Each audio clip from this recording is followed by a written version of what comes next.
비가 많이 쏟아지거나 날씨가 궂은 날이 되면 이유 없이 가슴이 답답해지고 평소라면 대수롭지 않게 넘겼을 인간관계라던가 직장 문제에 대해서 다 끝내버리고 싶다, 도망치고 싶다, 이런 극단적인 충동을 느끼는 분들이 계십니다. 많은 분들이 이걸 단순한 기분 탓이나 일시적인 우울감으로 치부해버릴 수 있는데요. 자연과 인간을 하나의 천일합일적인 유기체로 바라보는 사주명리학의 관점에서는 다르게 봅니다. 이건 철저한 에너지의 상호작용입니다. 자연계의 온도와 습도가 급격하게 변화할 때 명리학에서 가장 중요하게 다루는 조후의 밸런스가 무너지기 때문입니다. 내 사주 원곡이 머금고 있는 오행의 한난 조습이 외부의 강력한 수기와 만났을 때 어떤 사주는 화수미제의 극단적인 감정 폭발을 겪고 어떤 사주는 수다 금침의 깊은 무기력 상태로 침잠을 하게 됩니다. 오늘 영상을 통해서 흐린 날 내면이 막 요동치는 명리학적인 메커니즘을 파악을 해보시고 이제 하반기 양력 8월에서 9월로 이어지는 결실을 앞두고 계신 여러분들의 내 사주의 조후를 냉정하게 지켜내는 실전 개운 전략을 확인 한번 해보시기 바랍니다. 사주명리학의 고전이죠. 궁통보감 적천수에서는 사주를 해석을 할 때 계절의 온도와 습도, 즉 조후를 격국보다 우선해서 살펴봅니다. 비가 내리고 먹구름이 끼는 환경에서는 자연계의 간습, 즉 차갑고 축축한 기운이 극대화되는 순간입니다. 이때 내 사주의 체질에 따라서 명확하게 갈리는 두 가지 현상이 나타납니다. 첫째, 원곡이 지나치게 조열하고 화기운이 편중된 사주입니다. 바짝 마른 땅이나 뜨거운 쇳덩이가 이 찬비가 쏟아졌을 때 순식간에 수증기가 피어오르듯이 극심한 기운의 충돌이 일어납니다. 이걸 명리학에서는 화와 수가 조화를 이루지 못하는 수화상충의 관계로 봅니다. 내면의 억눌린 편관과 상관의 충동이 폭발해서 홧김에 이별을 통보하거나 홧김에 직장에 사표를 던진다거나 이런 통제되지 않는 감정적인 자폭 행동을 저지르기 쉬워집니다. 두 번째, 원국에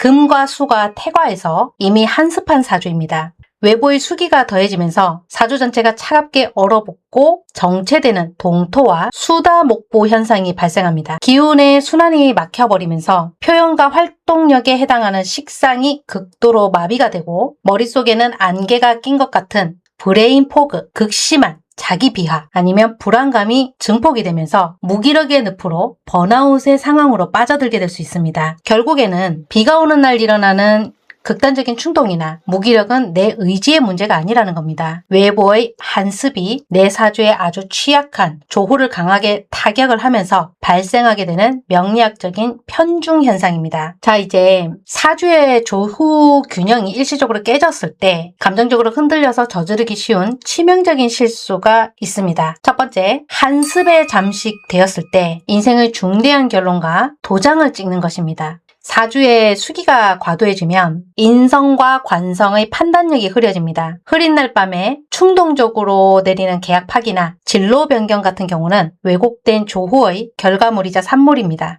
반드시 화의 온기가 돌아오고 이성이 회복된 맑은 날 서류와 숫자로만 냉정하게 검증을 해서 결정을 하셔야 합니다. 둘째, 조열한 반발심으로 충동적인 재성의 손실을 일으킬 수 있습니다. 수화상충 답답함을 못 견디고 즉흥적인 과소비로 이어지거나 검증되지 않은 불확실하고 무리한 투자에 손을 대고 뛰어드는 행동입니다. 이건 이제 곧 다가오는 양력 9월, 정유월의 진짜 재물 결실을 내 손으로 그냥 불태워버리는 결과를 저질러 버릴 수 있습니다. 자, 그럼 외부의 기운이 흔들릴 때마다 내 사주의 조후를 다스리고 중심을 잡는 현실적인 기준을 말씀드려 보겠습니다. 첫째, 일시적인 조후 불균형이라는 것을 스스로 깨달으시고 판단을 유보해 보십시오. 가슴이 답답하고 불안이 밀려올 때마다 지금은 내 사주의 조후가 외기의 한습에 일시적으로 영향을 받는 구간이구나 라고 객관화해서 생각하셔야 됩니다. 감정의 파동이 조금 떨어지고 잦아들 때까지 결정을 멈추시고 기다리는 것 자체가 최고의 방어책이고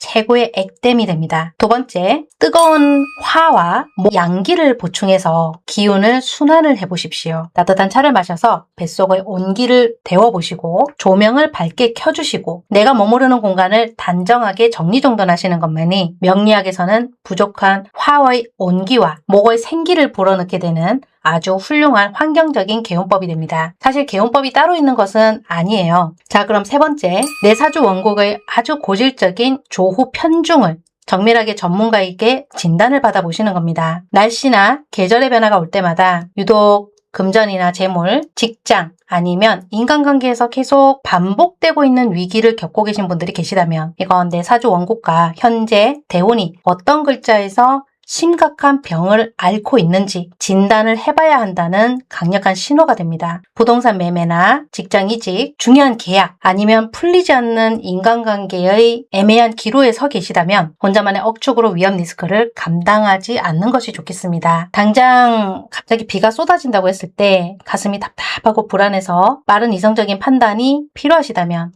복잡한 예약 시스템보다는 수시로 제가 접속하고 있는 포스텔러 전화 상담을 통해서 내 사주 에너지를 즉시 한번 확인받고 진단을 받아보시고요. 곧 다가오는 양력 9월, 정유월과 이제 곧 10월 무술월이 다가오는데 하반기 전체의 재물이나 금전, 직장, 명예의 운에 대해서 체계적으로 설계를 하시고 위험 리스크를 즉 손실을 방어를 해보고자 하신다면 1시간 심층 상담 예약 시스템을 통해서 명확하게 진단을 한번 받아보셨으면 좋겠습니다. 자, 사주 명리학은 정해져 있는 팔자에 체념하거나 답을 미리 정해놓고 끼워 맞추는 학문이 아닙니다. 내 사주의 온도와 습습한 습도를 읽어내고 스스로 균형을 맞추어 나가는 아주 지혜로운 학문입니다. 비가 오고 태풍이 부는 날에 굳은 에너지에 막 휘둘리지 마시고 내면의 조후를 차분하게 다스려 보시면서 중심을 지켜가셨으면 좋겠습니다. 지혜롭게 균형을 유지하신 분들은 이번 가을에 그 어떤 때보다 명쾌하고 단단한 결실의 계절이 되어줄 것이라고 확신합니다. 저는 또 다음 영상에서 뵙도록 하겠습니다. 좋아요, 구독, 모바일에서만 가능한 하이퍼 눌러주시면 채널 운영에 많은 도움이 되고 있습니다. 감사합니다.